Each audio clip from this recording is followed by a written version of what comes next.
আসসালামু আলাইকুম বন্ধুরা, আপনারা সবাই কেমন আছেন? আশা করি আপনারা অনেক অনেক ভালো আছেন।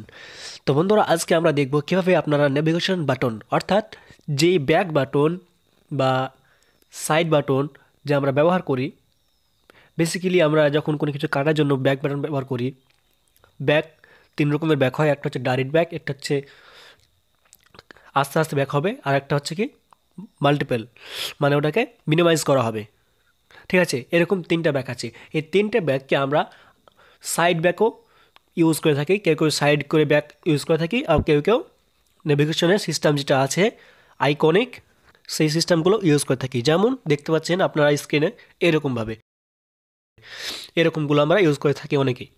তো আমরা আজকে দেখব কীভাবে এই নেভিগেশন বাটনটা চেঞ্জ করবেন। আপনারা যদি সাইডে করতে চান তো আপনারা কীভাবে সাইডে করবেন, আর যদি আপনারা নিচ থেকে নিচে আপনারা যে দেখতে পাচ্ছেন যে ব্যাক বাটনগুলো দেখতে পাচ্ছেন, আপনারা কীভাবে এটা করবেন তো আপনাদেরকে আমি দেখাচ্ছি।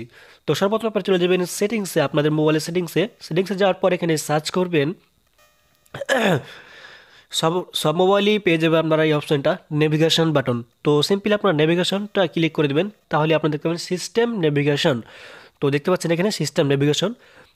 তো সাইডে মোবাইলের চিহ্ন দেখতে পাচ্ছেন, তো আপনারা এখানে ক্লিক করে দেবেন। ক্লিক করার পর এখানে দেখতে পাচ্ছেন নেভিগেশন যে আইকনগুলো আপনাদেরকে বললাম, সেই দুটো আইকন আপনারা দেখতে পাচ্ছেন। একটা হচ্ছে ওল্ডার, মানে পুরাতন যে আইকনিক ব্যবহার করা হতো নেভিগেশন সিস্টেমে, সেটা দেখতে পাবেন, এবং যেটা নিউ মডেল আইকনিক সে দেখতে পাবেন। তো যারা চাইছেন যে সাইড থেকে ব্যাক করব, তারা কি করবেন, দেখতে পাচ্ছেন ওপরে দেখা যাচ্ছে নেভিগেশন গেস্টার্স, এখানে আপনারা ক্লিক করে দেবেন।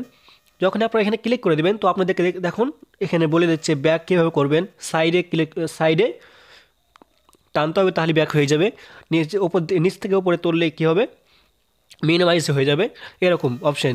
তো যদি আপনারা উপরে ক্লিক করে থাকেন নেভিগেশন গেস্টার, যেখানে যদি ক্লিক করে থাকেন তাহলে আপনাকে সাইড থেকে ব্যাক হয়ে যাবে। আর যদি নেভিগেশন কিজ যেগুলো আছে, নেভিগেশন যে বাটনগুলো আছে, সেগুলো আপনারা ইউজ করতে পারবেন নেভিগেশন কিয়ের মাধ্যমে। ঠিক আছে, তো বন্ধুরা আজকের ভিডিও এটুকুনি ছিল। যদি ভিডিও ভালো লাগে অবশ্যই লাইক করবেন, এবং আমার চ্যানেল নতুন হয়ে থাকলে অবশ্যই আমার চ্যানেলটিকে সাবস্ক্রাইব করে পাশে থাকা বেল আইকনটি ক্লিক করে নোটিফিকেশনটি অবশ্যই অল করে রাখবেন। Thanks for watching this video.